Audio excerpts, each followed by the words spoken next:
दर्शन करने गया तो उसे मैं कह दूं भैया, अरे अच्छी और जैसी मन में आई अच्छी लगेगी। माँ भवानी का यहाँ पर दरबार है और आज शिव 14 का दिन है। अगर पूरे गांव वाले ज्यादा नहीं तो एक एक ईंट का सहयोग करें तो यहाँ शंकर भगवान का मंदिर होना चाहिए और 21,000 रुपए मैं दूंगा। जो कभी कोई इकट्ठे हो जाए, जो भी श्रद्धा से देना चाहे, चाहे 1 ईंट, चाहे 2 ईंट, चाहे 10 ईंट, कुछ भी, तो शंकर बाबा का मंदिर भी यहाँ पर होना चाहिए। ये मेरा एक मन का विचार है।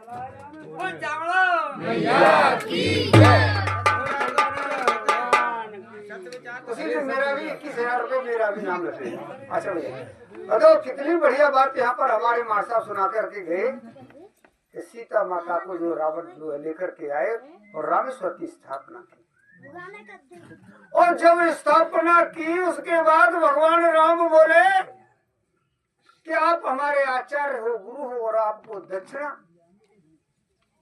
रावण ने कहा, अरे राम, मेरी लंका सोने की है, तुम मुझको क्या दक्षिणा दे सकते हो? पूरी लंका मेरी सोने की है, खजाने भर रहे हैं मेरे, तुम मुझको क्या दक्षिणा दोगे? क्योंकि महाराज आपने आचार्य का कार्य किया है, रामेश्वर की स्थापना कराई है और आप मेरे गुरु हैं तो दक्षिणा तो होनी चाहिए। अच्छा, देना चाहते हो कि हाँ, तो कि एक वचन दोगे क्या? जो मैं मांगूंगा दोगे? कि हाँ महाराज दूंगा। तो कि जिस दिन मेरी मृत्यु हो उस दिन तुम मेरे साममुख खड़े रहना, ये मुझे दक्षिणा दे। तो लड़ेंगे खूब। रावण ने दक्षिणा। देखो, आज का विषय नागरिक कर्तव्य का एक विषय मैं यहाँ से उठाता हूँ और सभी सत्संग भाइयों से और जितने भी कथाकार हैं उन सबसे विनय करके, क्योंकि आजकल कथाकारों ने लोगों को नाचने वाला और नचाने वाला बना दिया है। कथाएं देखी होंगी, भागवत होती है, सभी लोग नाचते हैं। अरे भगवान कृष्ण भी नाचते थे, मुरली बजाते थे, ठीक है, लेकिन उसका दूसरा पहलू भी देखो। जब आतताइयों ने, आतंकियों ने जब हमारे राष्ट्र को नुकसान पहुंचाया तो भगवान कृष्ण का चक्र सुदर्शन भी था, उसे चक्र सुदर्शन की बात भी किया करें।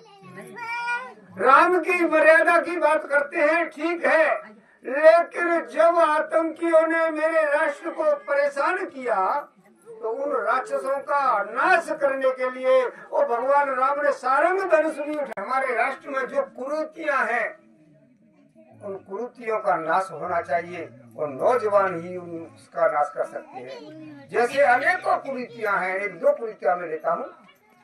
नशा होता है, नशा बंदी होनी चाहिए।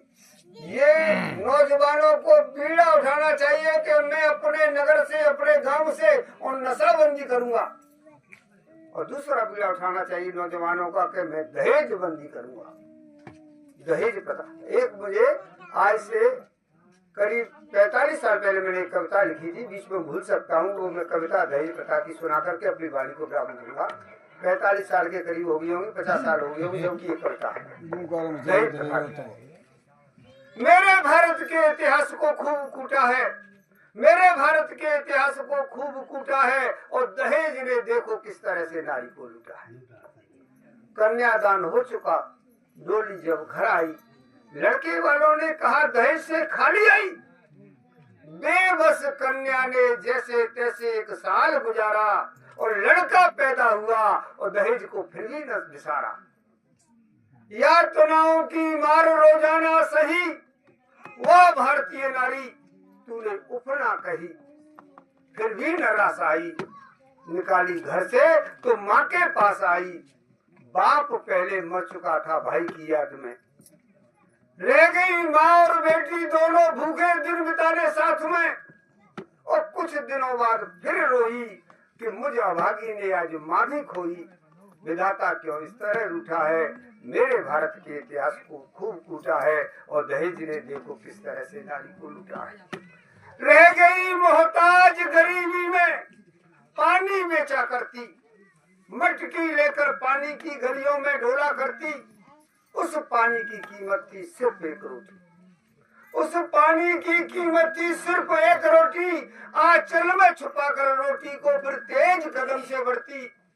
एक दिन बेचते भटक गई, निर्जन गली में पहुंच गई। आघात किसी ने कर दिया तो बेहोश हो गई। होश ने जब आंख खोली, लगा किसी ने लूटा है। मेरे भारत के इतिहास को खूब कूटा है। और दहेज ने देखो किस तरह से नारी को लूटा है। अब क्या करूं, कहां जाऊं, मेरा रोता होगा नन्ना उस पेड़ के नीचे। और मर जाने को सोच बैठ गई आंख को नीचे। फिर सहन कर गई, फिर सहन कर गई। जीवन में हिम्मत न हारी और ममता के लिए इस खून को घूंट में पी गई नारी। जल्दी जल्दी डग उठी, रास्ता नापा, पहुंची तत्काल लाल को रोता पाया। आ मेरे लाल, आ मेरे लाल कहकर अंक लगाया। आंख से आंसू बहाए तो बैठी रही तो रात हो गई। और रोते रोते फिर बेहोश हो गई। बेहोश आंचल, उस बेहोश आंचल से भूखा बच्चा लगा। और दूध था ही नहीं, खून निकलने लगा। और वह लाल उस खून से पेट अपना भरने लगा। जब खून पेट में पहुंचा तो वो शांत हो गया। रात मुरझाई, सवेरा खामोश हो गया। होश ने जब आंख खोली, लगा खिलौना टूटा है और विधाता अंतिम बार लूटा है। मेरे भारत के इतिहास को खूब कूटा है। और दहेज ने देखो किस तरह से नारी को लूटा है। बोलो सच्चिदानंद भगवान की जय।